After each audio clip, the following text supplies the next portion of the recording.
Jail भेजाओ चाहे cell कराओ चाहे बांध दे हथकड़ी। हाँ हिर के असली बेटा मुझ पर फर्क ना पड़ी, लेकिन डर और नहीं ना लगा है सर? काहे डर और नहीं ना? अरे हम लालू प्रसाद यादव के भक्त हैं। कारण जेल से आने के बाद लोग डर जाता है, जेल में जाने के बाद सर। जेल में तो हमने के जन्मे हुआ था, जेल में तो जन्मे हुआ है। हाँ के बाद कैसे सर स्वागत है? स्वागत है भैया, स्वागत है। कैसे हैं भैया?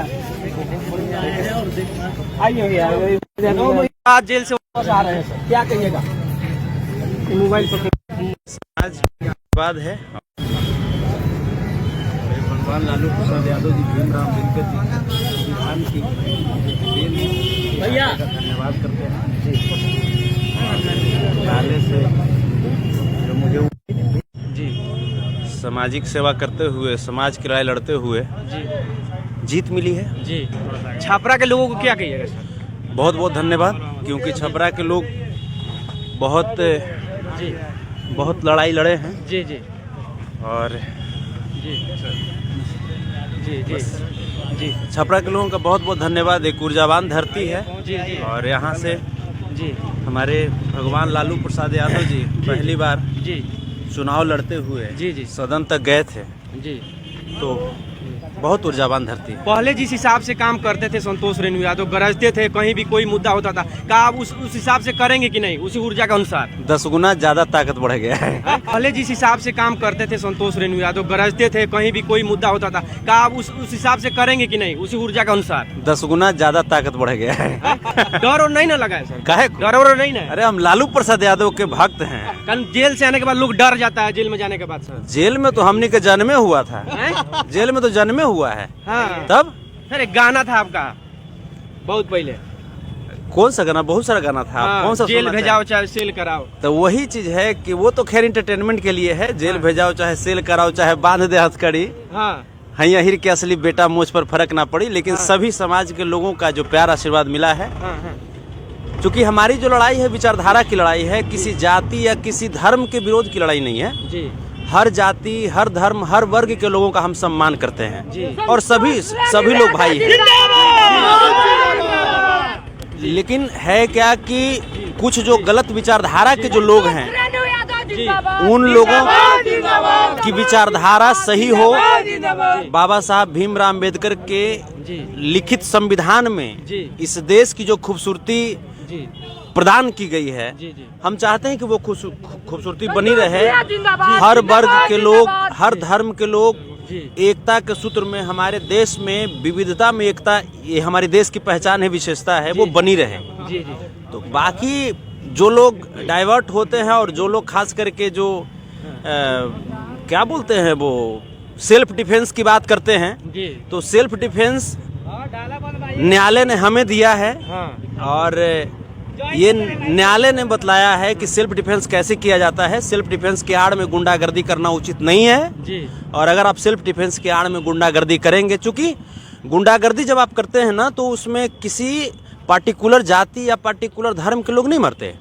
उसमें कोई बुलेट, कोई गोली, कोई बम किसी पार्टिकुलर जाति या धर्म को देख करके नुकसान नहीं पहुंचाती है। इसलिए हम लोग प्रयास करें, सामूहिक प्रयास करें, हर जाति हर धर्म के लोग, कि गुंडागर्दी नहीं कर करके, अगर आप पॉलिटिक्स में हैं तो प्रयास कीजिए कि शांति का परिचय दे, सद्भावना का परिचय दे, ताकि लोग के बीच आपकी एक पॉजिटिव इमेज आए। संतोष जी, आप जेल गए थे छपरा वाले कांड में, इलेक्शन के टाइम में, तो क्या कुछ कहिएगा? क्या फंसा के भेजा गया था? ये तो पूरी तरीके से चूंकि हम एक यदुवंशी सेना के राष्ट्रीय अध्यक्ष होने के नाते हम एक सामाजिक लड़ाई लड़ रहे थे। हम तो हर जाति की लड़ाई, जहाँ जहाँ पे शोषण हुआ, चाहे वो कोई ऐसी जाति नहीं है जिनकी लड़ाई हमने नहीं लड़ी है पूरे जीवन में।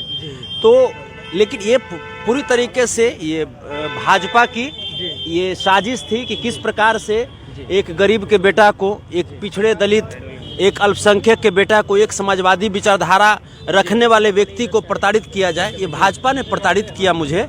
और लेकिन हम डरने वाले थोड़े हैं। क्या ये लड़ाई जारी रहेगा? लड़ाई 10 गुना ताकत से लड़ाई जारी रहेगी। और हम लोग एकजुट होकर के ऐसी जो सामंती ताकतें हैं उनका पुरजोर विरोध करेंगे। हम लोग न्यायिक प्रणाली के तहत हम लोग उसका मुकाबला करेंगे, संवैधानिक तरीके से उसकी लड़ाई को जारी रखेंगे और कभी भी किसी गरीब के आंख में आंसू नहीं आने देंगे। अगर किसी गरीब का कोई शोषण करेंगे तो उनका पुरजोर मुकाबला हम लोग करने के लिए तैयार हैं। आप तो मिलने के लिए गए थे वहाँ पे, लेकिन वहाँ से आपको मतलब कि केस में मतलब लगा के मतलब फंसाया गया, जेल भेजा गया, क्या इस पे कुछ कहेंगे? ये पूरी तरीके से सरकार की एक साजिश थी। वो पीड़ित जो थे, जिनका बेटा खोया, जिनका परिवार खोया, हम उनसे मिलने के लिए गए और उसके बाद जैसे हमें चुनाव में ये व्यक्ति नहीं जाए, चूंकि हम जिस दिन अरेस्ट हुए थे उस दिन हम तेजस्वी यादव जी की रैली में जा रहे थे। वो अब इस भावना से कि ये व्यक्ति जैसे लोगों को इकट्ठा कर लेता है, तो भाई अब लोग मुझे प्यार करते हैं तो हम उसमें क्या करें? इसमें लोगों की क्या दोष है या हमारा क्या दोष है? आप लोग आए हैं यहाँ पे तो इसमें न तो आप लोगों का दोष है और न हमारा दोष है। हम बस अपने जीवन को हम समाज के लिए समर्पित किए हैं। समाज मतलब कोई एक जाति नहीं, हर समाज, हर जाति के लोग के लिए अपना जीवन समर्पित किए हैं। जो किसी न किसी वजह से परेशान हैं, उनके पास जा कर के सोचते हैं कि भाई उनकी लड़ाई लड़ी जाए। आपके जाने के बाद हजारों लोगों के साथ अत्याचार हुआ बिहार में, क्या कहे, लेकिन कोई पूछने नहीं गया सर। हम पर्टिकुलर जैसे हम जाएंगे हर जगह हम प्रयास करेंगे। यहाँ से हमारी मुहिम शुरू हो चुकी है। यहाँ से हम ऐसा नहीं है कि हम घर जाकर के सो जाएंगे। हमारी चूंकि पिछले 9-10 महीने की जो कार्य हैं, जो बचे हुए कार्य हैं, हम प्रयास करेंगे कि दिन दुना रात चौगुना मेहनत करके उन लोगों के आंख का आंसू पोंछें, उन लोगों के पास जाएं, जा करके उनके हौसले को बुलंद करें, उनकी हिम्मत को बढ़ाने का कार्य करें। आप तो हमेशा यादव परिवार के लिए लड़ते हैं, आपके लिए कौन कौन लोग खड़े थे वो बता दीजिए। यादव परिवार हम तो जेल में थे, हमको तो विशेष यहाँ पे तो टीवी पे समाचार आता है, उसी के दौरान कुछ पता चला। अब हम जाएंगे अपने घर पे, तब हमको पता चलेगा। अपने पिताजी से बात करेंगे, अपनी माँ से बात करेंगे, बच्चों से बात करेंगे, पत्नी से बात करेंगे, तब हमको पता चलेगा। जो दोस्त हैं, जो हमारे जो मैनेजर हैं, हम उनसे बात करेंगे। तो ये देखिए मेरे पिताजी हैं। संतोष रेणु यादव जिंदाबाद, संतोष रेणु यादव जिंदाबाद, जिंदाबाद, जिंदाबाद। पिताजी से क्या चाचा का आंख भर गया, क्या कहिएगा? काफी अरसों के बाद आए हैं। ये कुछ कहना हाँ, नहीं, कुछ नहीं कहेंगे। जैसे हम बात करेंगे, हम पिताजी से बात करेंगे, मम्मी से बात करेंगे और कर लेंगे अपना, फिर बताएंगे। बात करके फिर हम प्रेस कॉन्फ्रेंस बुलाएंगे, आप लोग को आमंत्रित करेंगे और उसके बाद फिर विशेष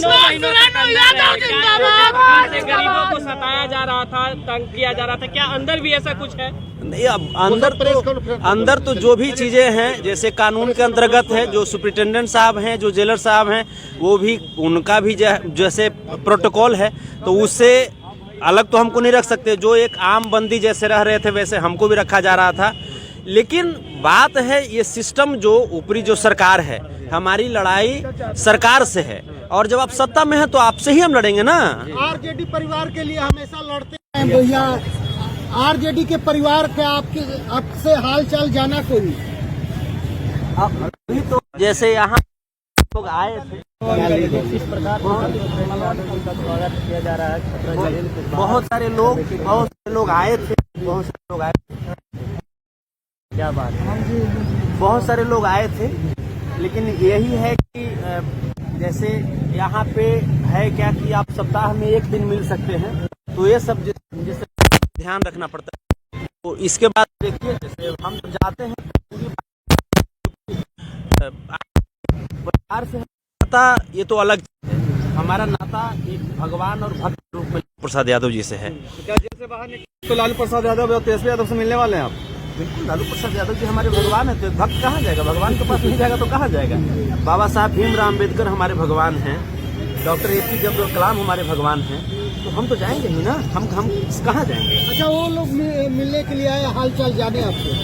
जैसे यहाँ पे हमको तो पता नहीं है ये चीज़ें, क्योंकि सप्ताह में एक दिन जैसे होता है और आप देख रहे हैं कि लगातार सरकार के द्वारा जो सत्ताधारी जो शासन है, उनके द्वारा लगातार उन लोगों को भी प्रताड़ित किया जा रहा है। तो अब बाकी क्या चीज़ें हैं, परिवार से कहाँ तक मुलाकात हुई है, बातचीत हुई है, ये जब घर जाएंगे उसके बाद हम समझेंगे, उसको प्रेस कॉन्फ्रेंस में आप लोग को आमंत्रित करके बताएंगे। संतोष रेणु यादव जिंदाबाद, जिंदाबाद, जिंदाबाद।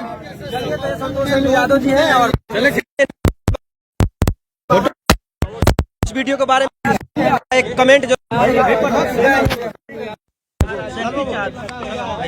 फोटो खिंचाने